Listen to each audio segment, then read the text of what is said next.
నమస్తే, నేను మీ సూర్యారావు. అధికారం కార్యక్రమానికి స్వాగతం. నేడు ఈ కార్యక్రమంలో పార్టిసిపేట్ చేయడానికి టి చిరంజీవులు, రిటైర్డ్ ఐఏఎస్ ఆఫీసర్, సామాజిక ఉద్యమకారులు, అలాగే మరో గెస్ట్ డాక్టర్ జె పూర్ణచంద్రరావు గారు, రిటైర్డ్ డీజీపీ, ఏపీ బీఎస్పీ కోఆర్డినేటర్గా ఉన్నారు. అలాగే డాక్టర్ డి విజయభాస్కర్ గారు, సామాజిక ఉద్యమకారులు, నాటక రచయిత, సంగీత నాటక అవార్డు గ్రహీత, అనేక నాటకాలు బీసీల కొరకు బహుజనుల కొరకు రాసి అనేక సార్లు నాటకాలు వేయించి ప్రజలు చైతన్యవంతులు చేసిన విజయభాస్కర్ గారు ఈ కార్యక్రమంలో పార్టిసిపేట్ చేస్తున్నారు. ఈనాటి కార్యక్రమం అధికారం, బీసీలు చేస్తున్న పోరాటానికి అదొక్కటే ముగింపు, జస్టిస్ పుంజాల శివశంకర్ గారి పిలుపు ఈరోజు చర్చించబోతున్నాం.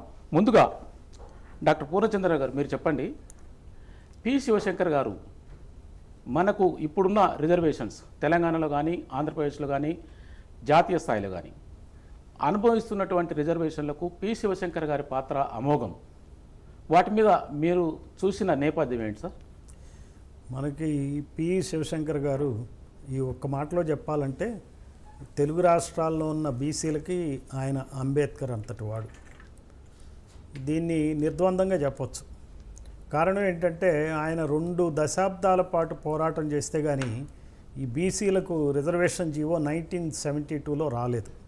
ఒకవేళ పి శివశంకర్ గారు కనుక లేకపోయినట్లయితే, ఆయన ఈ గడ్డ మీద పుట్టుండకపోతే బీసీలకు రిజర్వేషన్ 1972 కాదు 2002కైనా వస్తుందా అంటే రాదని చెప్పొచ్చు. ఎందుకంటే ఈరోజు టాపికల్ ఇష్యూ కులగణన, బీసీ కులగణన చేసే పరిస్థితులు లేవు గవర్నమెంట్లో. సో మనం ఈ రోజున శివశంకర్ గారి జీవితాన్ని స్ఫూర్తిగా తీసుకుని బీసీలందరూ ఏకమయ్యి పోరాటం చేయాలి. ఈ బీసీలు చేస్తున్న పోరాటానికి శివశంకర్ గారి మాటల్లో చెప్పాలంటే అదొక్కటే ముగింపు, అధికారం సాధించడమే ముగింపు. మరి ఈ సందర్భంగా మనం వివరాల్లోకి వెళ్తే కనుక శివశంకర్ గారు మున్నూరు కాపు సామాజిక వర్గానికి చెందిన వ్యక్తి, తెలంగాణ ప్రాంతానికి చెందిన వ్యక్తి. ఆయన తనంతట తాను తన కాళ్ళ మీద నిలబడి చదువుకుని మరి ఆయన లా పట్టభద్రులు అవటమే కాకుండా అటు హైకోర్టులో ఇటు సుప్రీంకోర్టులో పేరెన్నెగ్గనటువంటి లాయర్గా ఆయన ఉన్నారు. ఈ సందర్భంగా 1960లో బీసీల రిజర్వేషన్ కోసం బీసీ లిస్టు తయారు చేయాలని చెప్పి ఆయన చాలా ప్రయత్నాలు చేశారు. దామోదరం సంజయ్ గారు ముఖ్యమంత్రిగా ఉన్న టైంలో మరి ఆ లిస్టు తయారు చేయడానికి అవకాశం దొరికింది. ఆయన చురుకైన పాత్ర వహించారు.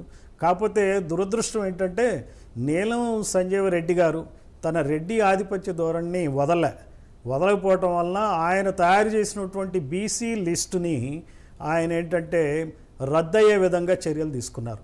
ఓ పక్కన ముఖ్యమంత్రి పదవి పోతున్నా కానీ ఈయన ఫైల్ తెప్పించుకుని మరి బీసీ లిస్టుని క్యాన్సిల్ చేయడానికి మన సంజీవ్ రెడ్డి గారు ప్రయత్నించారు. అంటే భారత రాష్ట్రపతిగా చేసినటువంటి వ్యక్తి మరి బీసీలకు ఎంత అన్యాయం చేయడానికి ఆయన ఉపక్రమించారో చెప్పచ్చు.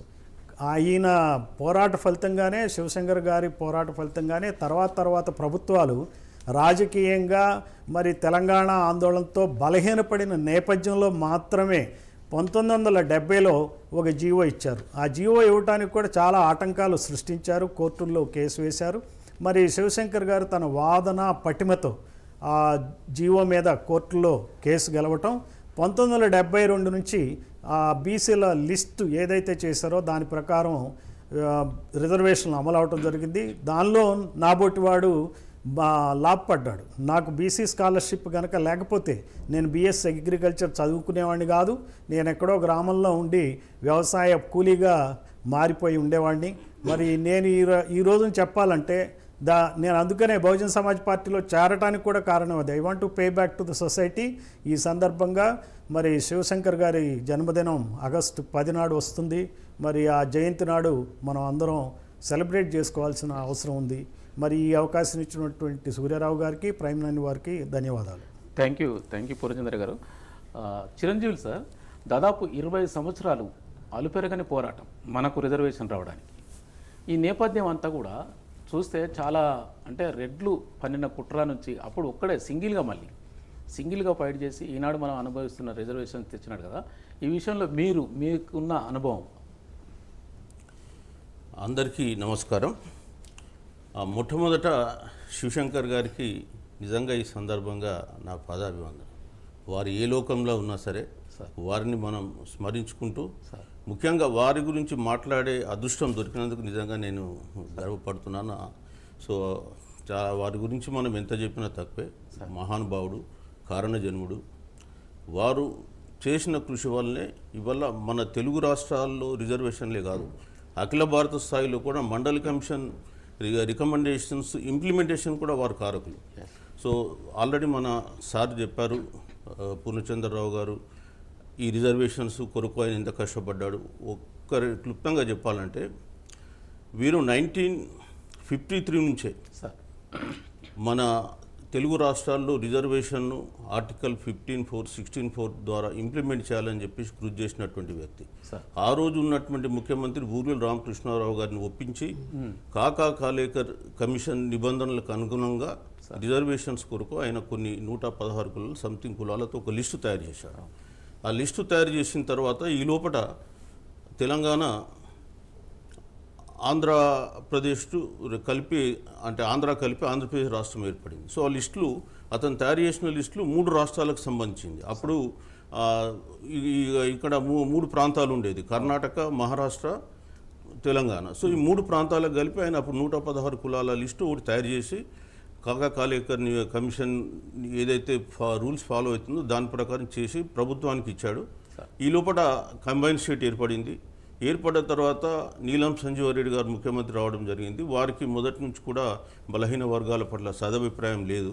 ఆయన రాగానే ఆ లిస్టుకు వ్యతిరేకంగా కోర్టులో కేసు వేయడం జరిగింది. అంతవరకు కామ్గా ఉన్న వ్యక్తులు ఆ లిస్టును ఛాలెంజ్ చేస్తూ కోర్టులో వేయడం జరిగింది. ఆ కోర్టు కూడా దాన్ని ఆటోమేటిక్గా కొట్టేశారు. ఎందుకంటే 3 సార్లు ఈయన కోర్టులో ఈ బీసీ కులాల లిస్టులు వేయడం, వీరు తయారు చేయడం, లిస్టు వేయడం, కోర్టులు కొట్టేయడం. కోర్టులో 1970 వరకు, 1980 వరకు ఆంధ్రప్రదేశ్ హైకోర్టును మనం చూస్తే ఒకే ఒక వర్గానికి సంబంధించిన వాళ్ళు ఇక్కడ చీఫ్ జస్టిస్గా ఉన్నారు.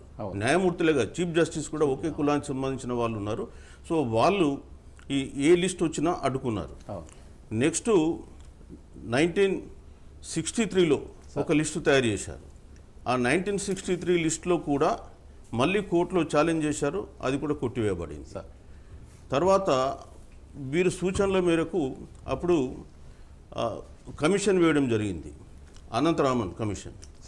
ఈ అనంతరామన్ కమిషన్ డీటెయిల్గా స్టడీ చేసింది. ఆ కమిషన్కు కావలసినటువంటి సహాయ సహకారాలు వీరు అందించారు.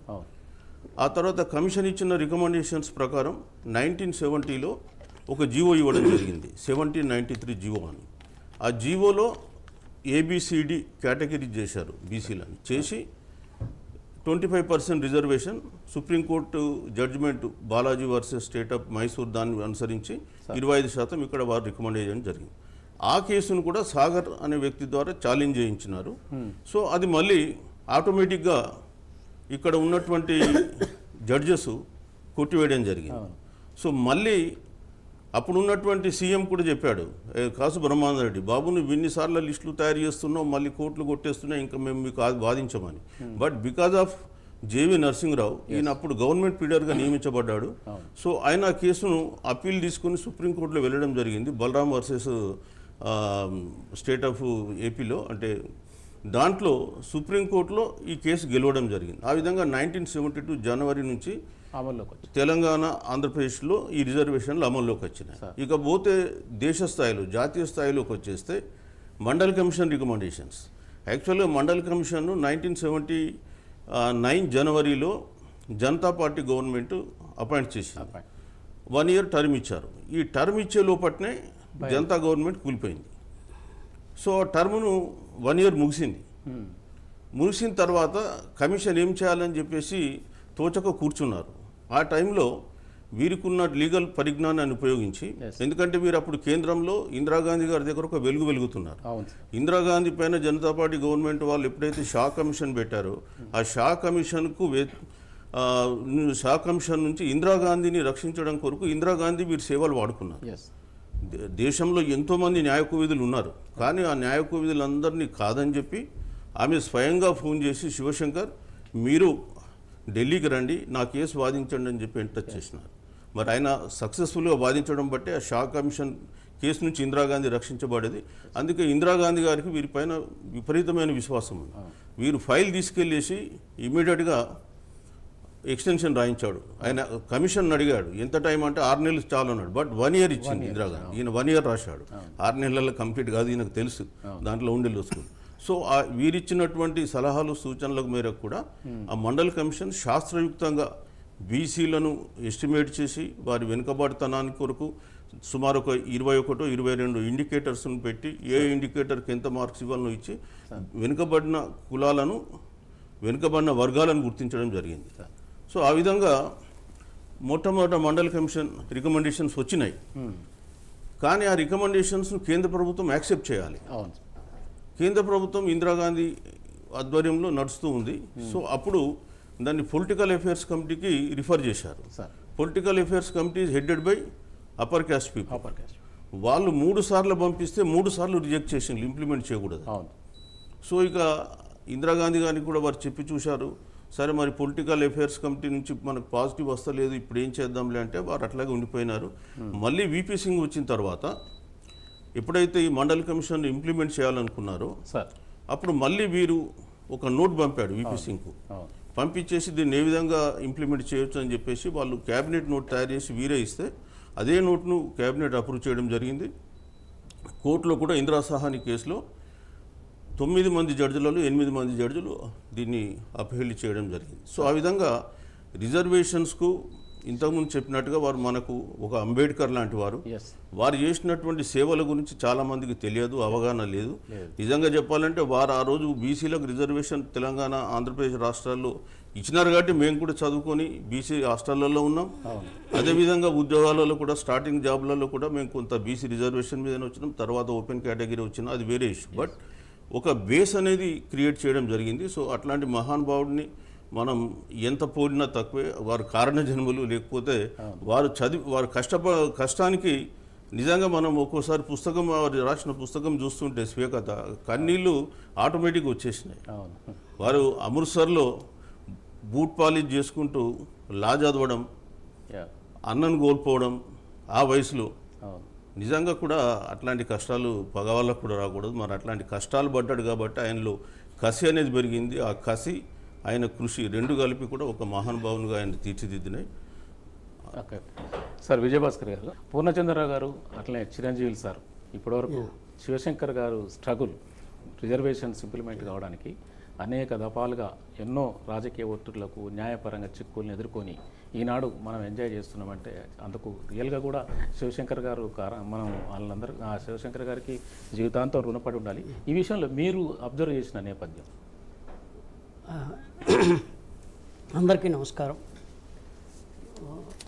గౌరవనీయులు పూర్ణచంద్ర గారు అలాగే చిరంజీవులు గారు, వారిద్దరూ చాలా ప్రసిద్ధమైనటువంటి సెంట్రల్ సివిల్ సర్వెంట్స్, చాలా గొప్ప పేరు తెచ్చుకుని సర్వీస్ అందించినటువంటి వాళ్ళు ప్రముఖులు. అలాగే సూర్యారావు అనే వ్యక్తి ఈ రోజున బీసీల కోసం పడుతున్నటువంటి తపన చూస్తే చాలా ముచ్చటేస్తుంది. ఇటువంటి ఈ రోజున అదొక్కటే ముగింపు అనేటువంటి ఒక గ్రంథాన్ని మనందరం ఈ రోజున కొత్తగా చూస్తున్నాం. ఆశ్చర్యం ఏమిటంటే ఇంత గొప్ప నాయకుడు గురించి, ఇంత పోరాట యోధుడు గురించి ఆయన ఎల్ఎల్బి చేశారు. ఆ ఎల్ఎల్బి అంటే నాకు చదువుతున్నప్పుడు అనిపించింది, ఒక్కొక్క అధ్యాయం చదువుతుంటే లెజెండరీ లీడర్ ఫర్ బీసీస్ అనిపించింది. ఎల్ఎల్బి అంటే అంత గొప్పగా చేస్తే ఎవరికి తెలియదు, మనకు కూడా తెలియదు ఈ పుస్తకం చదివే వరకు. ఇది ఒక దురదృష్టకరమైనటువంటి సంఘటన.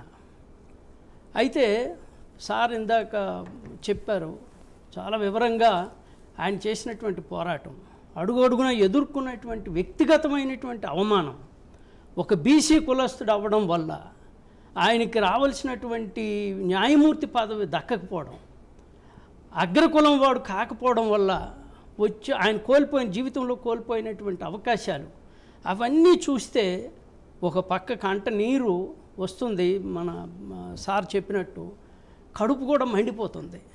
అంటే ఈ సమాజంలో ఇంకా ఇటువంటివి మనందరం, మన తరాలు, ఆ తర్వాత ఆయన తర్వాత వచ్చినటువంటి తరాలకి ఇటువంటి అవమానాలు, ఇటువంటి పరిస్థితులు జరగకుండా కాపాడి ఓ పెద్ద గొడుగు పట్టినటువంటి మహా వ్యక్తిత్వం. ఆ రోజుల్లో ఏదో శ్రీకృష్ణు గురించి చెప్తాడు కదా, గోవర్ధనగిరి ఎత్తినట్టు, వర్షం పడుతుంటే వాళ్ళందరినీ కిందకి తీసుకున్నట్టు. నా ఉద్దేశంలో ఈ బీసీ కులాలు అనేటువంటివి మన 2 రాష్ట్రాల్లో తెలుగు ప్రజల్లో ఉన్నటువంటి బీసీ పాపులేషన్ని ఆ రిజర్వేషన్ అనేటువంటి గోవర్ధనగిరి కిందకి తీసుకొచ్చినటువంటి మహానుభావుడు శివశంకర్ అని నేను చెప్పడానికి ఏమాత్రం వెనుకని చేయను. అయితే ఇటువంటి ఒక గొప్ప వ్యక్తి ఆయన ఎక్కడ వచ్చాడు, ఏంటి, అతను ఏమైనా పెద్ద ఆగర్భ శ్రీమంతుడా? ఇంత పోరాటం సమాజంతో, ప్రభుత్వంలో ఉన్నటువంటి అగ్రస్థానాల్లో ఉన్నటువంటి అగ్రవర్ణస్తులతో. ఇక్కడ 2 రకాలు. ప్రభుత్వంలో స్థానాలు ఆక్రమించినటువంటి వాళ్ళు ఏ వర్గానికి చెందిన వాళ్ళు, ఏ వర్ణానికి చెందిన వాళ్ళు అనేటువంటి దాని మీద మన పోరాటం కూడా ఆధారపడి ఉంటుంది. అందులో ఉన్నటువంటి వాళ్ళు అణగారిన వర్గాలు అనుకోండి, పెద్ద స్థానాలైనా మన పోరాటాన్ని వాళ్ళు అర్థం చేసుకుంటారు. అదే వేరే కులమో, వేరే వర్గమో, వేరే వర్ణమో అయినప్పుడు మన ఆరాటం కానీ, పోరాటం కానీ, ఆర్తి కానీ, మన వేదన కానీ, మన సంవేదన కానీ వాళ్ళకి అర్థం కాదు. అర్థం చేసుకోవడానికి అంటే ఆ కులాల్లో ఎవరు లేరా అంటే ఉన్నారు, కొంతమంది ఉంటారు. ఆయనకి జడ్జిగా వెళ్ళాలని ఆయన రికమెండ్ చేసినటువంటి మొట్టమొదటి వ్యక్తి జస్టిస్ కుమరయ్య గారు. ఆయన కుమ్మరి కులస్తుడు కాబట్టి ఆయనకు ఆ వేదన తెలుసు.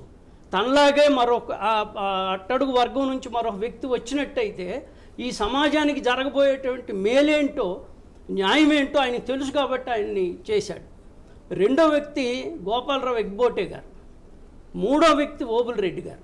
మరి ఓబుల్ రెడ్డి కూడా రెడ్డి కులస్తుడే, కానీ ఆయనలో సానుభూతి, సామరస్యం, సహృదయత ఉంది కింద కులాల పట్ల. అది ఆయన చెప్తాడు ఆ మాటని, గొప్ప సహృదయుడు ఓబుల్ రెడ్డి గారని. ఈ ముగ్గురు చేసినప్పటికి కూడా అతని పేరు ఫస్ట్ ఉంటే కూడా ఆ పేరు చివరికి వచ్చి అడిషనల్ జడ్జిగా ఇచ్చారు. ఆ అడిషనల్ జడ్జి తర్వాత రిజైన్ చేశారు. రిజైన్ చేయడం వల్ల ఆయన మళ్ళీ సెంట్రల్ మినిస్టర్ గట్టు కాగలిగారు. అంటే కింద ప్రాక్టీస్కి అర్హత వచ్చింది రిజైన్ చేసిన తర్వాత. ఇట్లా ఆయన చేసినటువంటి అడుగడుగున ఆయన జరిపినటువంటి పోరాటం చాలా ఒక కేటగారికల్గా, ఒక చాప్టర్ వైజ్, అధ్యాయంలో అంటాం మనం, చాలా చక్కగా రాసినటువంటి పుస్తకం ఇది. చదివితే అంటే మనకు సాహిత్యంలో చైతన్య స్రవంతి అని స్ట్రీమ్ ఆఫ్ కాన్షియస్నెస్ అంటాం. వెనక్కి ముందుకి టైంని జరుపుతూ చాలా ఇంట్రెస్ట్గా ఏకబిగిన చదవగలిగేటువంటి ఉత్కంఠ, సస్పెన్స్తో ఉండేటువంటి విధంగా ఆ రచనా శైలి ఉంది. అయితే ఇతను ఏ విధమైనటువంటి నేపథ్యం నుంచి, బ్యాక్గ్రౌండ్ నుంచి వచ్చాడని చూసినట్టయితే మనకి ఇక్కడే హైదరాబాదు పరిసర ప్రాంతాల్లో సర్ఫ్కాస్ ల్యాండ్స్ అంటాం. ఆ సర్ఫ్కాస్ ల్యాండ్ అంటే సర్కారు భూమి. ఆ భూమి మీద వచ్చినటువంటి ఆదాయం అంతా కూడా నవాబు గారు ఆయన పర్సనల్ కుటుంబ ఖర్చులకు పెట్టుకునేవాడు. అది పబ్లిక్ ఎక్స్చెక్కర్కి వెళ్ళేది కాదు. అది నేను ఇక్కడ హైదరాబాద్ జోనల్ కమిషనర్గా చేశాను కాబట్టి నాకు కూడా దాని మీద ఐడియా ఉంది. చార్మినార్కి ఒక 9-10 కిలోమీటర్ల దూరంలో ఉన్నటువంటి మామిడిపల్లి అనేటువంటి ఒక మారుమూల గ్రామంలో భాషయ్య, సత్యమ్మ పుణ్య దంపతులకు జన్మించినటువంటి వ్యక్తి. 12 మంది సంతానం వాళ్ళు. ఆ 12 మందిలో 3వ ఆయన 2 చనిపోతే మిగతా 10 మంది ఉన్నారు. ఎంత కష్టాలను అనుభవించి ఆయన చిన్నతనంలో బట్టల షాప్లో పనిచేశాడు. అది ఎందుకో తనకి, తన వ్యక్తిత్వానికి, ఆ వృత్తికి, చేసే పనికి సయోధ్య కుదరక ఆయన వెళ్ళిపోతాడు ఊరు వదిలి. ఒక గమ్యం లేని విధంగా ట్రైన్ ఎక్కి వెళ్ళిపోతా నాగపూర్లో దిగితే అక్కడ రోడ్డు పని చేస్తాడు. ఆ మేస్త్రి దగ్గర లెక్కలు కట్టడం ఈయనకు వస్తుందని తెలిసి ఆయన అకౌంటెంట్గా జాయిన్ అవుతాడు. ఆ తర్వాత ఢిల్లీ వెళ్తారు. సార్ ఇందాక చెప్పినట్టు బూట్ పాలిషులు చేశాడు. అమృత్సర్ వచ్చి ఆయనకు ప్రియమైనటువంటి జగద్దాస్ అనేటువంటి అన్న ఒక అతను ఉన్నాడు. జగనన్న అని పిలిచి చాలా తన హృదయానికి చాలా దగ్గరగా ఉన్నటువంటి వ్యక్తి ఆయన. ఆ అన్నదమ్ములు, ఆయన ఆర్య సమాజ ప్రభావంలో ఉండేవాడు ఆయన జగనన్న. అంటే ఆ రోజుల్లోనే ఆర్య సమాజం మీద చాలా విపరీతమైనటువంటి ప్రభావం చూపించినటువంటి పనులు చేసింది. ఒక పక్క స్వాతంత్రోద్యమంలో కీలకమైనటువంటి పాత్ర వహించాడు ఆయన. అమృత్సర్ వచ్చాడు. అమృత్సర్లో ఆయనతో పాటు ఉండి కొరియర్గా పనిచేశాడు, వార్తాహరుడుగా పనిచేశాడు. ఆ విధంగా అక్కడ మళ్ళీ జగనన్న చనిపోయిన తర్వాత వెనక్కి వచ్చి మళ్ళీ అమృత్సర్ వెళ్ళి అక్కడ BA ఆనర్స్ చేసి, ఆ ఆనర్స్ చేసిన తర్వాత మళ్ళీ ఇక్కడికి వచ్చి ఇక్కడ ఓయూలో LLB చేశాడు. అంటే ఇంత ఒక చిన్నప్పటి నుంచి ఒక పోరాటం, చిన్నప్పటి నుంచి ఒక ఆరాటం, ఉనికి కోసం, లేకపోతే వృత్తి కోసం, ఆదాయం కోసం, తన అస్తిత్వం కోసం, ఈ సమాజానికి ఏం చేయగలం మనం, ఈ అడుగడుగునా జరిగేటువంటి ఈ దోపిడీ, ఈ అణిచివేత, ఇదంతా కూడా ఆయన చిన్నప్పటి నుండి చూసినటువంటి మహానుభావుడు, అది అనుభవించినటువంటి మహానుభావుడు. కాబట్టే అతను ఎంత చేశాడంటే అసలు నిజంగా ఆయన చేసింది మనకి తెలియకపోవడం అనేటువంటిది ఒక గొప్ప విషాదం. ఇది సోషల్ ట్రాజడీ. ఇది ఇప్పటికైనా ఇది ఒక ముందుకు రావడం ఇంకొక గొప్ప నాకు ఆనందంగా పర్సనల్గా ఆనందించేటువంటి విషయం ఏంటంటే, శివశంకర్ గారి భార్య లక్ష్మీబాయి గారు విజయనగరం అక్కడ స్వస్థలం వాళ్ళ, అంటే జైపూర్ ఒరిస్సాలో ఉండేవాళ్ళు వాళ్ళు పెళ్ళి అయ్యే టైంకి. అయితే వాళ్ళ అమ్మగారు ఊరు విజయనగరం. ద్వారం వెంకటస్వామి నాయుడు గారు అని సుప్రసిద్ధమైనటువంటి వైలినిస్ట్ ఉన్నాడు. వాళ్ళు ముగ్గురు అన్నదమ్ములు. వాళ్ళు వెంకటకృష్ణ నాయుడు అని, సత్యనారాయణ అని, ద్వారం వెంకటస్వామి నాయుడు. ఆ పెద్ద ఆయన తాలూకా కూతురు లక్ష్మీబాయి. ఆమె కూడా మహాసాధ్వి, ధర్మపత్ని. ఆమె కేవలం వాళ్ళది దాంపత్యం కాదు, ఒక అన్యోన్యమైనటువంటి ఆదర్శమైనటువంటి ఆ గొప్ప ఆ పుణ్య దంపతుల్లాగా వాళ్ళు ఆ కలిసిమెలిసి ఉండి ఆ రోజు నుంచి కూడా ఆమె అతనికి గొప్ప సహకారాన్ని అందించినటువంటి ఒక మహిళామణి. ఆమె గొప్పతనం ఏంటంటే, ఈయన ఇంత పేదరికంలో ఇవన్నీ చేస్తే ఆమె ఆ రోజుల్లోనే మహిళలు బయటకు వెళ్ళడానికి భయపడేటువంటి అనేకమైనటువంటి కట్టళ్ళు ఉన్నటువంటి ఆ రోజుల్లో ఆమె BA చదివింది. బనారస్ యూనివర్సిటీలో ఓపెన్ స్టడీస్ కింద MA చేసింది, PhD చేశారు, తర్వాత 2 డీలిట్లు చేశారు. అంటే శివశంకర్ గారికి అన్ని విధాల మనకు సహధర్మచారిణిగా ఉన్నటువంటి గొప్ప పుణ్యాత్మురాలు ఆమె. ఆమె గురించి ఆమె కూడా రాసినటువంటి ఒక ఫోర్వర్డ్ ఉంటుంది. నా భర్త గురించి నేను చెప్పే మాటలు అని చెప్పి ఆమె చెప్తుంది అక్కడ. ఓకే, ఇప్పుడు మనకి జూమ్లో మల్యాద్రి గారు, జిల్లా రిటైర్డ్ జడ్జి గారు జాయిన్ అవుతున్నారు. బీసీలు చేస్తున్న పోరాటానికి అదొక్కటే ముగింపు అనే దాని మీద పి శివశంకర్ గారు అందించిన చైతన్యానికి మీరు విన్నారు కదా ఇప్పటిదాకా. మీ నేపథ్యం ఏంటి సార్ శివశంకర్ గారి ఎడల? శివశంకర్ గారిని నేను చూడటం జరిగింది. ఓ వెరీ గుడ్. వారు మాట్లాడినప్పుడు వాళ్ళ స్పీచెస్ కూడా విన్నాను. ఆయన హైకోర్టు న్యాయమూర్తిగా ఉన్నప్పుడు నాకు తెలియదు, కానీ ఆయన లా మినిస్టర్గా చేసినప్పుడు, తర్వాత రాజకీయ నాయకుడిగా ఉండగా కూడా నేను చూడటం జరిగింది. వాళ్ళ అబ్బాయి ఢిల్లీలో సుధీర్ గారు చదివారు, అప్పుడు నేను ఢిల్లీలో జరగటం జరిగింది. ఎక్కడ ఏం మాట్లాడినా ఆయనకున్నటువంటి అనుభవాలు జీవితంలో, మరి వారికి ఏదైతే అన్యాయాలు అక్రమాలు ఆయనకి జరిగినాయో వాటికి సంబంధించి మరొకరికి జరగకూడదు, వీలైనంత వరకు ఆయనకి ఎక్కడ అవకాశం వచ్చినా తగు రీతిలో మరి న్యాయం చేయాలనే ఒక తపన వారిలో ఉండింది. అంతేకాకుండా ఆయనకు ఒక ఇందిరాగాంధీ గారి దగ్గర నుంచి వచ్చిన ఫోన్ కాల్ తోటి 1977 ఏప్రిల్ నెలలో ఆయనలో దాగి ఉన్నటువంటి అంతర్గతమైనటువంటి స్కిల్స్ అన్ని కూడా ఏకకులాధిపత్య రుగ్మతని రూపమాపేందుకోసం ఓ మంచి అవకాశం రావడం, దాన్ని సద్వినియోగం చేసుకోవడం కూడా జరిగింది. సార్ బలహీన వర్గాలకి అన్యాయం జరగకుండా నిరోధించే ప్రక్రియ అమల్లోకి రావాలనేది ఆయన తపన. అన్ని రాష్ట్రాల్లో ఇలాగే జరుగుతుంది. నా ఫైల్ కూడా, ఆయన ఫైల్ కూడా అలాగే 2-3 సార్లు వెళ్ళడం, ఆఖరికి ఓబుల్ రెడ్డి గారి సహాయంతో ఆయన చెప్పి నేను పంపిస్తున్నాను, నువ్వు నా మాట తప్పకుండా ఒప్పుకోవాలని చెప్పి ఒత్తిడి చేసి ఆ ప్రధాన న్యాయమూర్తి గారు పంపించిన ఫైల్ తర్వాతనే ఆయన యొక్క మరి సిఫార్సు ఒప్పుకొని ఆయన్ని మన న్యాయమూర్తిగా, హైకోర్టు న్యాయమూర్తిగా పెట్టడం జరిగింది.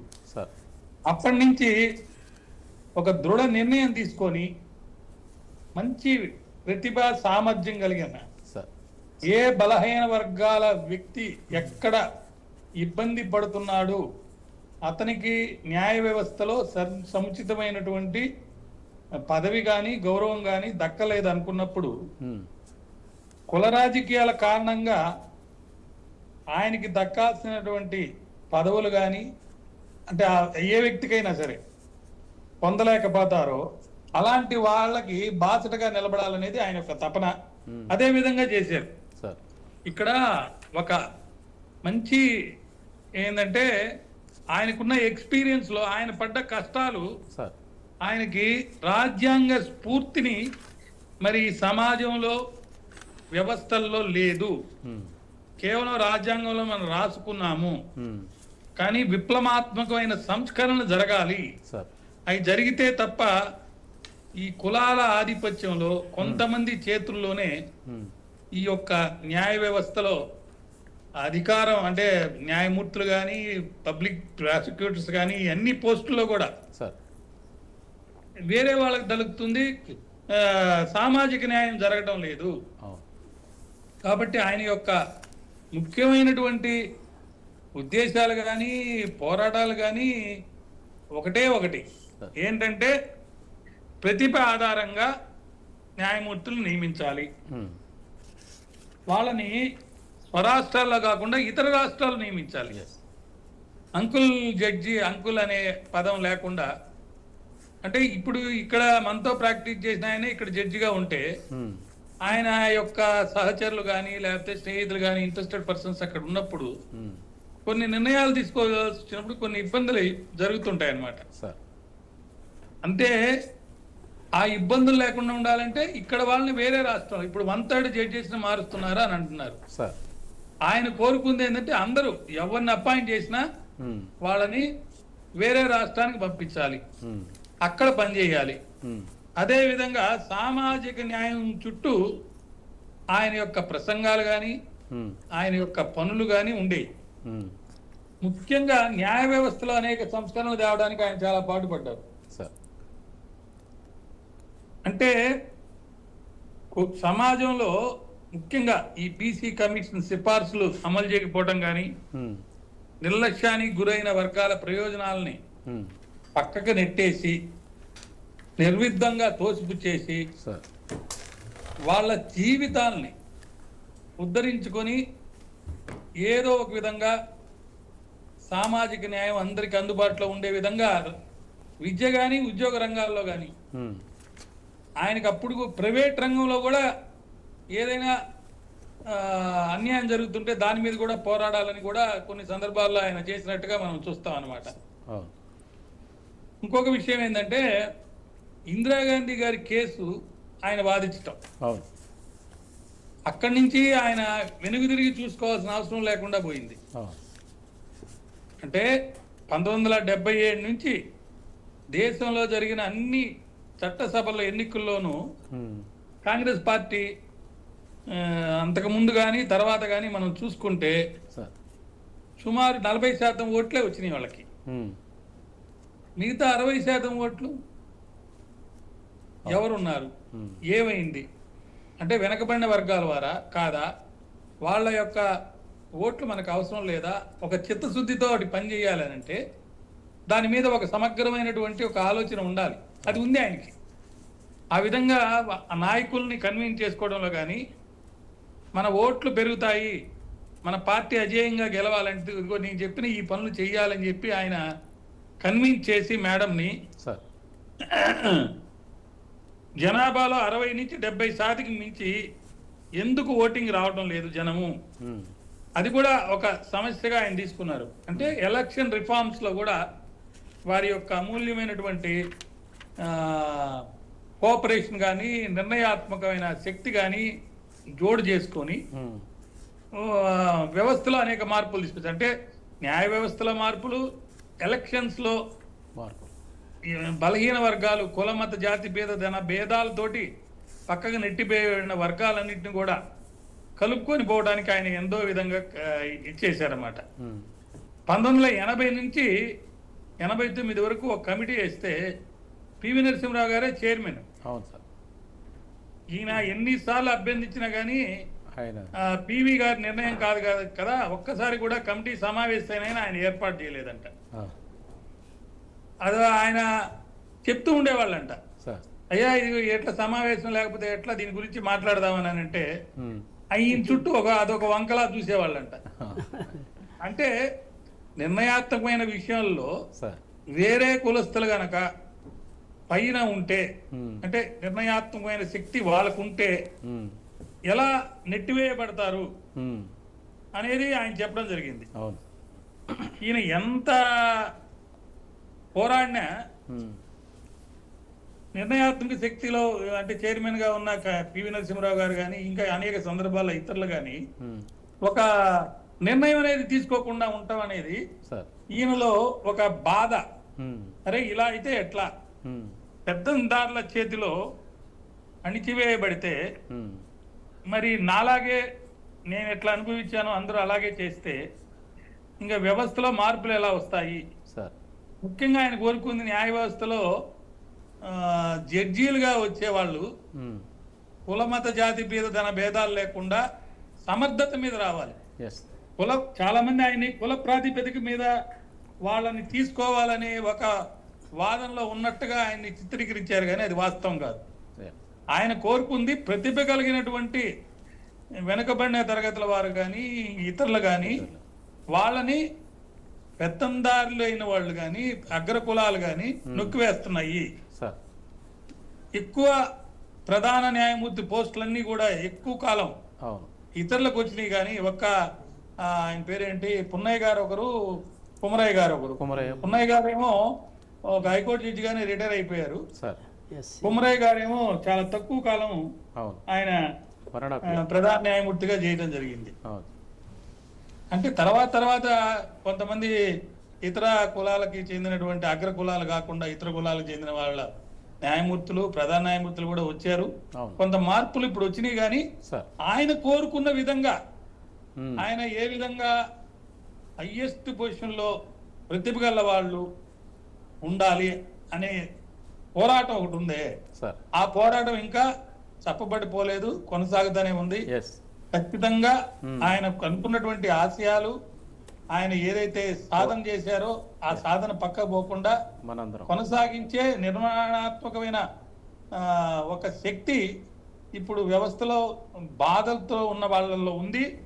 ఖచ్చితంగా పెత్తందారుల చేతుల్లో అణిచివేత గురి కాకుండా తప్పకుండా ఆయన అనుకున్న విధంగా విజయాలు సాధించి మంచి సాధనతోటి, అంటే ఈ పోరాటం అని నేను చెప్పమను, అంటే పోరాటం ఇల్లీగల్ పోరాటాలు కాకుండా అయ్యా ఇదిగో మాకు సమర్థత ఉంది, మా ఫైల్ మీరు పంపించేటప్పుడు కొన్నిసార్లు ఏమవుతుందంటే ఈయన కూడా అదే జరిగింది. ఈయన ఫైల్ వెళ్ళేటప్పుడు ఈయనకంటే 2 నెలలు పెద్దగా ఉన్న ఒక ఆయన ఫైల్ కూడా ఉండింది.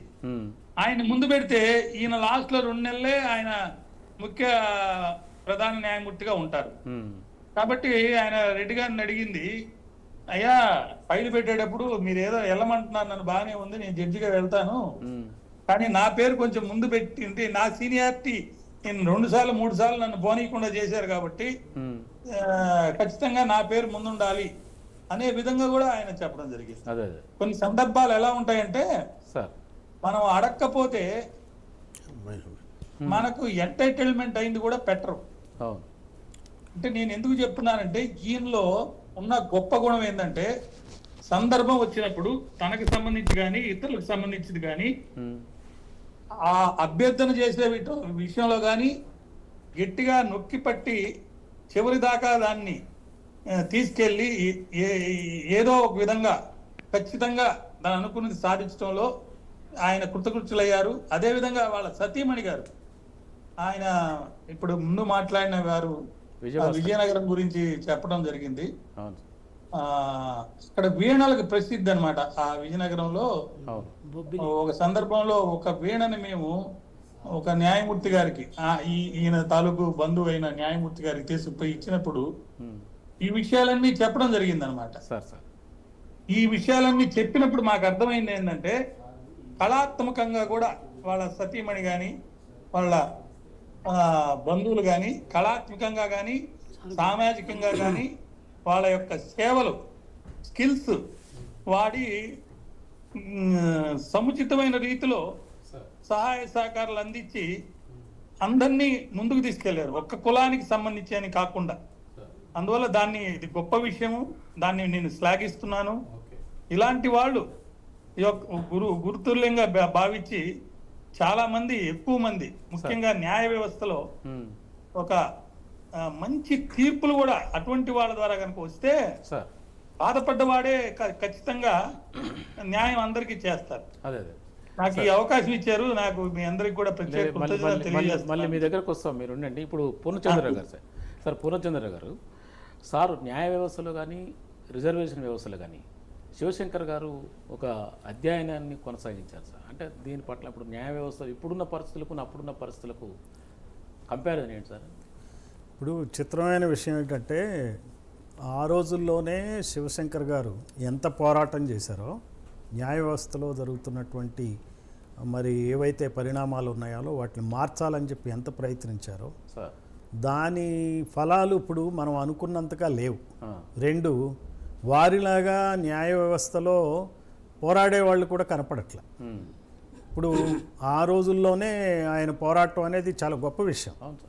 ఆ రోజుల్లో మొత్తం అంతా లొంగిపోయి ప్రవర్తించే రోజుల్లో మీరు ఆయన చీఫ్ జస్టిస్ ఎవరైతే పింగ్లే జగన్మోహన్ రెడ్డి గారు ఉన్నారో, ఆయన ఏ వయసులో 42 ఏళ్ళ వయసులోనే ఆయన జడ్జి అయితే ఈయన్ని అలా వయసు తక్కువ అని ఈయన్ని ప్యానల్ నుంచి తీసేయటం జరిగింది. చూడండి, తనకొక న్యాయం, ఇతరులకు ఒక న్యాయం. ఈయన ఎట్లాంటి మనిషి, తనకు జరిగిన అన్యాయం ఇంకొకళ్ళకి జరగకూడదని ఉద్యమించిన వ్యక్తి. అందుకని ఆయన ఏం చేశారంటే, ఒక తీసుకోవడం వరకు తీసుకుని ఓ పద్ధతిగా 1 ఇయర్ చేసి రిజైన్ చేసేసి తన ఏదైతే నమ్మాడో, ఇది న్యాయం కాదు, పద్ధతి కాదు, ఇక్కడ పడి ఉండాల్సిన అవసరం లేదు నేను అని చెప్పి ఆ న్యాయవాద వృత్తిలో కొనసాగించడం. సరే, మన భారత ప్రజాస్వామ్యం ఏమనుకున్నా కానీ అద్భుతమైంది కాబట్టి అవకాశాలు వస్తూ ఉంటాయి. ఎప్పుడైనా సరే బీసీలు కానీ బలహీన వర్గాలు కానీ ఒకటైతే గుర్తుపెట్టుకోవాలి, శివశంకర్ గారిని ఆదర్శంగా తీసుకుని మనం పనిచేయాలంటే ఈ బుక్ చదివితే అర్థమవుతుంది. ఈయన్ని ఆదర్శంగా తీసుకుంటే ఏ రకమైన మనకి ఇబ్బందులు వచ్చినా కానీ దాన్ని అధిగమించి మనకి ఏ నష్టం జరిగిందో ఆ నష్టం ఇతరులకు జరగకుండా మనం ఎలా పనిచేయాలో ఈయన జీవితం మనకి ఆ పాఠాన్ని నేర్పుతుంది. ఆ క్రమంలో భాగంగా ఈయన ఏం చేశారు, ఒక శాశ్వత పరిష్కారం కావాలని చెప్పి న్యాయశాఖ మంత్రిగా ఉన్నప్పుడు అంబేద్కర్ గారు చేశారు న్యాయశాఖ మంత్రిగా. ఆ తర్వాత కాలంలో సంస్కరణలు తెచ్చిన గొప్ప న్యాయశాఖ మంత్రి ఈయనే అంబేద్కర్. చివరికి ఈయన ఏం చేశారంటే, తనకు జరిగిన అన్యాయం ఎవరికి జరగకూడదని చెప్పి చాలా బలహీన వర్గాలకు ఇంతవరకు కోర్టులో ప్రాధాన్యత రావట్లేదు, న్యాయమూర్తులు అవటంలో ప్రాధాన్యత లేదని చెప్పి 40 ఏళ్ల వయసులో ఉన్నటువంటి బాలకృష్ణన్ గారిని, ఆయన్ని హైకోర్టు జడ్జిగా ఆయన గమనించి ఎస్సీ కులానికి చెందిన ఆయన ఎంపిక చేస్తారు. ఆ ఎంపిక చేయటంలో కీలక పాత్ర వహిస్తారు. ఆయన సుప్రీంకోర్టు సీజేగా అవుతారు. అంటే ఇప్పుడు కూడా ఎస్సీలు ఎంతమంది హైకోర్టులో ఉన్నారు, జనాభా దామాషా పద్ధతిలో ఉన్నారా లేదా, లేకపోతే సుప్రీంకోర్టులో ఉన్నారా లేదా అంటే సమాచారం కూడా మనకేం లేదు. పబ్లిక్ డొమైన్లో నేను ట్రై చేశాను తెలుసుకోవడానికి, సమాచారం లేదు. అలానే చాలామంది, ఆయనేమో సుప్రీంకోర్టు సీజే అయ్యారు బాలకృష్ణ గారు, ఒక ఎస్సీగా ఉండి ఈయన ఆధ్వర్యంలో జరిగినటువంటి ఒక మంచి కార్యక్రమం. అట్లనే చాలామంది ఎస్టీ వర్గాలకు చెందిన వాళ్ళు, బీసీ వర్గాలకు చెందిన వాళ్ళు మరి హైకోర్టు జడ్జిలుగా జరగటం అనే ఒక ప్రక్రియ ఈయన హయాంలోనే సాగింది. ఏక కులాధిపత్యం దాటి 2 కులాల ఆధిపత్యంలోకి పోయి నా పరిస్థితుల్లో ఈ రోజున న్యాయ వ్యవస్థ ఉందా అని మనం చూసుకోవాల్సిన అవసరం ఉంది. ఎందుకంటే ఇప్పుడు ఇప్పటికీ ఇంకా బలహీన వర్గాలకి మరి ఈ ఆధిపత్య ధోరణి కొనసాగుతున్నట్టుగానే కనపడుతుంది. ఎందుకంటే ఈ బలహీన వర్గాలకు చెందిన వాళ్ళు జడ్జిలు ఎప్పుడూ కూడా 7 years 8 years సర్వీస్ ఉండగా హైకోర్టు జడ్జి అయ్యేటువంటి పరిస్థితులు ఉంటాయి. అదే గనక ఆధిపత్య కులాల వాళ్ళకి చెందిన వాళ్ళు అయితే 40 ఏళ్ల వయసులోనో 41, 42 ఏళ్ల వయసులోనే హైకోర్టు జడ్జిలు అవుతారు. ఈ ప్లానింగ్ ఎట్లా చేస్తారంటే సుప్రీంకోర్టు సీజేగా అయ్యే విధంగా దీన్ని ప్లాన్ చేస్తారు పాలకులు. అయితే ఈ ఎస్సీ ఎస్టీ బీసీకి చెందిన వాళ్ళు మాత్రం హైకోర్టు జడ్జిలుగా లేదంటే ప్రధాన న్యాయమూర్తిగా ఒక 1 year పనిచేసి రిటైర్ అయ్యే విధంగా ఇప్పుడు ఎలా ప్లాన్ చేస్తున్నారో శివశంకర్ గారి విషయంలో కూడా అలానే జరిగింది. అదొక ఎగ్జాంపుల్ అనమాట. ఇది చాలా స్టాండర్డ్ ప్రాక్టీస్. న్యాయశాఖలో మనకి న్యాయస్థానాల్లో ప్రజలకి న్యాయం దొరుకుతుందనే నమ్మకం మనకుంటే న్యాయమూర్తులు అయ్యే వాళ్ళకి న్యాయం దొరుకుతుందా అనే విషయంలో మనకి ఈ బుక్ అసలు ఒక will throw some light on that. అసలు ఈయన రాసిన పుస్తకం, మరి రాసిన వ్యక్తి ఆషామాషి వ్యక్తి కాదు. ఈయన న్యాయశాఖ మంత్రిగా చేసిన ఆయన, పేరెన్నిక కలిగిన లాయర్. నేను వ్యూవర్స్కి చెప్తున్నాను, ఈ బుక్ చూడండి, చదవండి. ఇది బలహీన వర్గాలకి మంచి టెక్స్ట్ బుక్. ఇది ఈ బుక్లో గనక మనం చూసినట్లయితే 2 విషయాలు మనకు వస్తాయి. ఒక ఆదర్శవంతమైనటువంటి జీవితం గడిపినటువంటి శివశంకర్ గారు కనపడతారు. ఇంకో పక్క ఎలా పోరాటం చేయాలో కూడా మనకి తెలియజెప్తుంది. సో ఈ పోరాటంతోనే మనం ముందుకు పోగలం. ఇది కాకుండా ఇంకొక విషయం కూడా ఈ సందర్భంగా మనం చెప్పాలి. ఈయనలో పాలనాపరంగా ఉన్నప్పుడు ఇప్పుడు మనకి ఏదైనా సరే మంచి జరగాలంటే సమాజానికి ఉద్యమకారులు అవసరం. తర్వాత పాలనా యంత్రాంగంలో కూడా దాన్ని జాగ్రత్తగా సరిచేసుకుంటూ ముందుకు తీసుకుపోయి ప్రజలకు పనికొచ్చే ఆర్డర్స్ వచ్చే విధంగా చేసే పాలనా శక్తులు కూడా అవసరం. మనకి దీనికి మండల్ కమిషన్ నివేదికే దీనికి తార్కాణం. ఇందాక మన చిరంజీవి గారు చెప్పినట్టు జనతా ప్రభుత్వ హయాంలో మండల్ గారి నేతృత్వంలో ఒక కమిషన్ ఏర్పాటు అవటం, మరి ఆ జనతా ప్రభుత్వం పడిపోవడం, ఇందిరాగాంధీ ప్రభుత్వం రావటం, మరి ఈయన ఈ ప్రజల బీసీల అదృష్టవశాత్తు ఆయన న్యాయశాఖ మంత్రి కావటం. మరి చూడండి, ఆయన ఏదైతే రాష్ట్రంలో ఒక ప్రయోగం చేసి 1972లో ఎలా అయితే తెలుగు రాష్ట్రాల్లో బీసీలకు మేలు చేయడానికి ఆయనకు ఒక ఎక్సర్సైజ్ 2 దశాబ్దాల పాటు చేశారో అదే ఎక్సర్సైజు దేశ స్థాయిలో ఉన్న బీసీలు అందరికీ హెల్ప్ చేయడానికి ఆ ఎక్సర్సైజ్ పనికొచ్చింది. అందుకనే మనం ఈ నేర్చుకోవాల్సిందంటే ఎప్పుడూ కూడా ఈ బీసీ ఎస్సీ ఎస్టీ మైనారిటీలకు చెందిన వ్యక్తులు పాలనా రంగంలో ఉన్నప్పుడు మనం ఎలా పనిచేయాలి, ఎలా మేలు చేయాలి, మన ధర్మాన్ని మనం ఎలా నిర్వర్తించాలి అని ఎత్తుగడలు బాగా ఒక గెరిల్లా లాగా పనిచేయాల్సిన అవసరం ఉంటుంది. ఆయన అలా పనిచేయడం ద్వారానే ఇందిరాగాంధీ ప్రభుత్వం అయిపోయినా దాన్ని అప్పుడున్నటువంటి భూస్వామి వర్గాలు ఆ నివేదికను మండలి నివేదికను తొక్కిపెట్టిన ప్రజాగ్రహాన్ని ఎవరు తొక్కిపెట్టలేరు. అందుకనే కాంశీరామ్ ఆధ్వర్యంలో బ్రహ్మాండమైన యాజిటేషన్స్ ఢిల్లీ నగర వీధుల్లో సాగినాయి. వాటి ఒత్తిడికి లొంగి మరి ఒక రకమైనటువంటి ఒక సుహృద్భావమైనటువంటి సదభిప్రాయం ఉన్నటువంటి విపి సింగ్ ప్రధానమంత్రిగా ఉండటం, ఆయనతో శివశంకర్ గారికి సహచర్యం ఉండటం వలన అది లాభించింది ఆ రోజున. సో ఈయన ఏదైతే ముసాయిదా రిజర్వేషన్ రూపొందించారో ఓబీసీ రిజర్వేషన్, దాన్ని ఈయన మరి రాజీవ్ గాంధీ గారికి ఇష్టం లేకపోయినా విపి సింగ్ ప్రభుత్వానికి సహకరించినందుకు ఇష్టం లేకపోయినా ఈయన మనం ఇక్కడ అర్థం చేసుకోవాలి, ఒక సగటు రాజకీయ నాయకుడు ఎలా వ్యవహరిస్తాడు.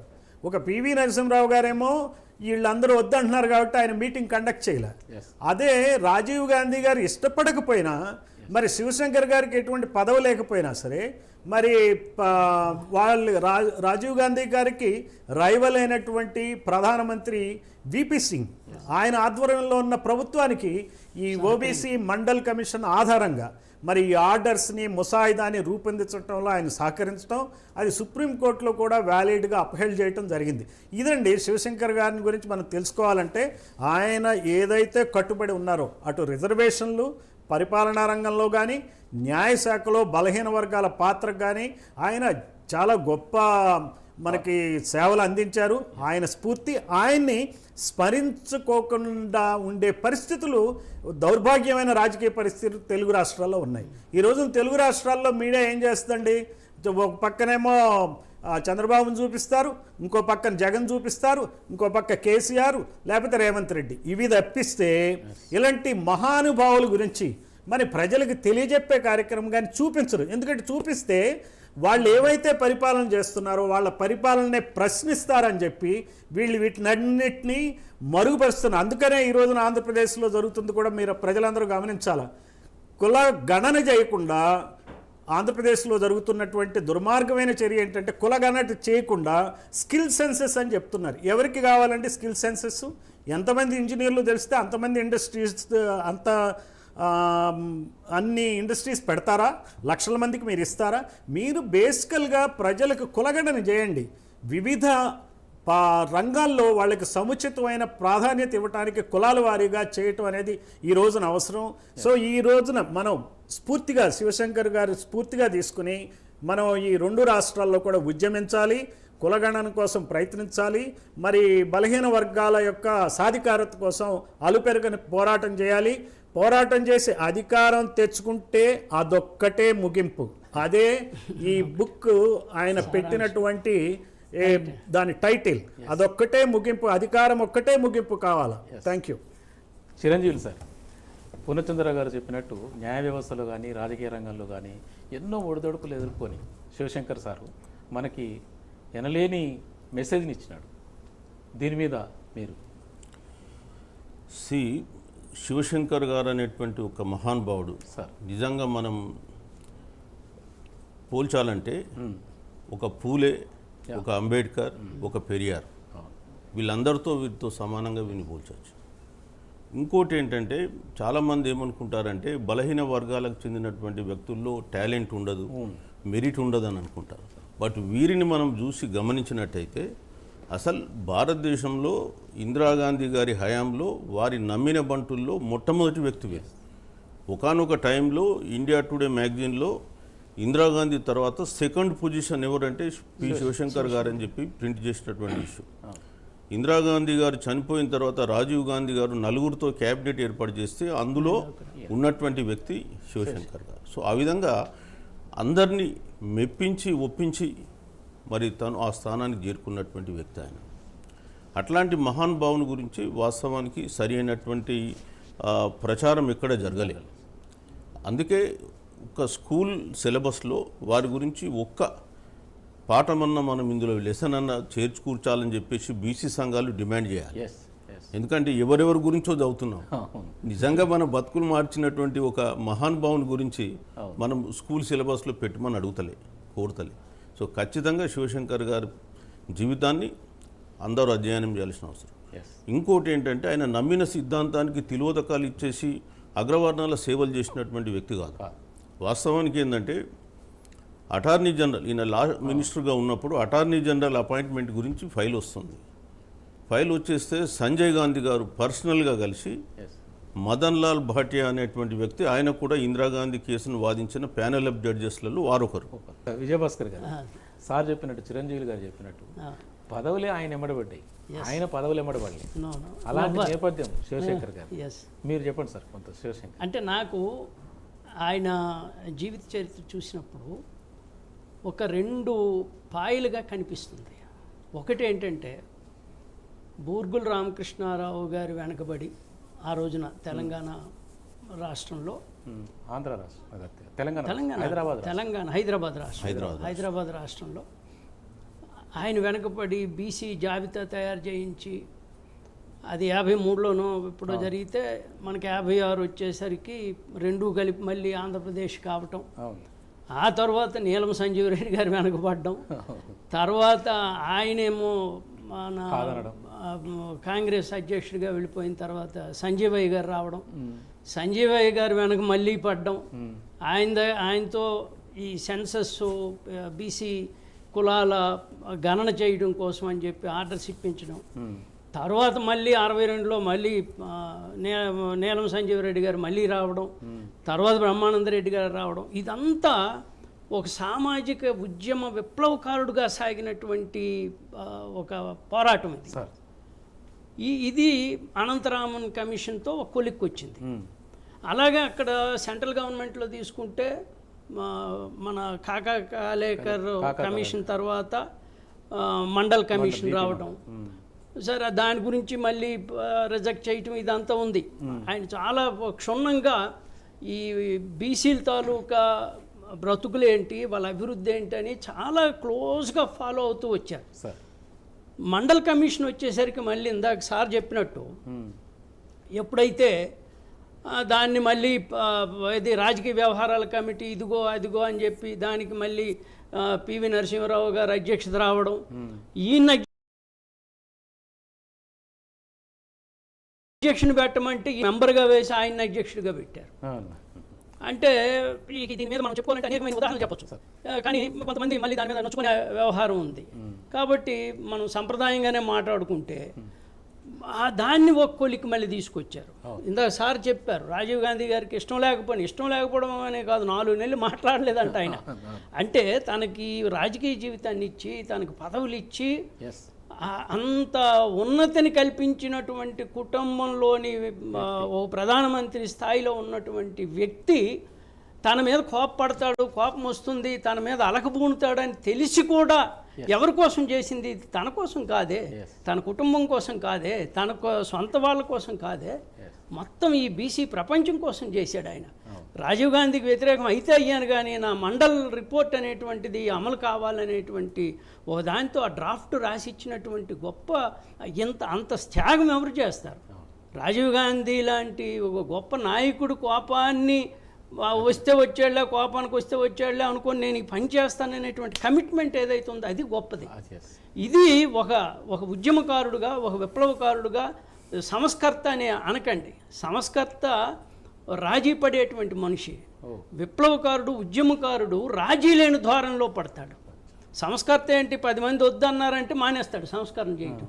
విప్లవకారుడు, ఉద్యమకారుడు ఎప్పుడూ మాండు. ఆయన బీసీ విప్లవకారుడు, బీసీల కోసం పుట్టిన ఉద్యమకారుడు ఆయన. దురదృష్టం, ఇందాక నేను అన్నట్టు మన వాళ్ళు అభిప్రాయపడినట్టు ఇది అందరికీ తెలియకపోవడం అనేది మన తాలూకా నిజ బ్యాడ్ లక్. ఇది కాదు, ఇప్పటికైనా దీన్ని ప్రచారంలోకి తీసుకెళ్ళి అందరికీ సార్ ఇందాక అన్నట్టు అదో టెక్స్ట్ బుక్ కావాలి. బీసీ యువత ముఖ్యంగా వాళ్ళ తాలూకా ఆ సామాజిక వర్గం కోసం ఏం చేయాలి, అణచివేయబడినటువంటి వాళ్ళ కోసం సినిమా హీరోలు వెనక పరిగెట్టడం కాదు మన లక్ష్యం. సినిమా హీరోయిన్లు వాళ్ళని ఆరాధించడం కాదు మన లక్ష్యం. మన జాతులు, మన కులాలు, మన వర్గాలు ఏ స్థాయిలో ఉన్నాయి, ఎందుకు ఉన్నాయి, అలాగా దీని చారిత్రకమైనటువంటి అంశాలు ఏంటి, మనం ఏం చెయ్యాలి, మనం ఎంత కమిట్మెంట్గా మనం పనిచేస్తే మన భవిష్యత్ తరాలు బాగుపడతాయి అనేటువంటి ఆలోచనతో పనిచేయడానికి ఇది ఒక ప్రేరణ అవుతుందని నేను భావిస్తున్నాను. రాజకీయంగా కూడా ఎన్నో సందర్భాల్లో వీరు చెప్పిన మాట నేషనల్ లెవెల్లో, ఇంటర్నేషనల్ లెవెల్లో సమర్థనీయంగా అందరూ కూడా భావించి అలా చేశారు. ముఖ్యంగా ఇందిరాగాంధీ చనిపోయిన వెంటనే ఎవరు మధ్యవర్గంలోకి ఉండాలి అనే ఒక విషయం, పాత మంత్రివర్గం అంతా అలాగే ప్రమాణ స్వీకారం చేస్తుంది అని చెప్పి రాజీవ్ గాంధీ చెప్పడం, మళ్ళా మార్పులు చేసుకొని కొంతమంది మాత్రమే ముఖ్యమైన సీనియర్ నాయకులు, సీనియర్ మంత్రులే చేస్తారని అన్నప్పుడు వీరి పేరు కూడా 4, ప్రణబ్ ముఖర్జీ, పివి నరసింహరావు, శివశంకర్, బూటా సింగ్. ఆ 4లో బూటా సింగ్ పేరు రావడం అనేది చాలా ముఖ్యమైన విషయం. బూటా సింగ్ పేరు ఎప్పుడు వచ్చిందంటే ఈయన చెప్పారంట సలహా, ఇట్లా సిక్కులు చంపారు కాబట్టి సిక్కులు నుంచి ఒకరిని పెట్టుకోపోతే ఇది కులాలు మతాల పేరుగా వస్తుందని. దాన్నే ప్రెసిడెంట్ ఆఫ్ ఇండియా కూడా అప్పుడున్న ప్రణబ్ ముఖర్జీ గారు కూడా నాతో చెప్పారు అని చెప్పి చెప్పడం రాహుల్ గాంధీ చెప్పారట. కానీ వీరు అలా జనాభా ప్రాతిపదికన కాకుండా వీరు సమర్థతనే ముఖ్యంగా చూశారు. సమర్థనీయమైన వాళ్ళకి కులమత జాతి ధన భేదాలు లేకుండా వాళ్ళకి అన్యాయం జరగకూడదని పోరాడిన వ్యక్తి ఈయన.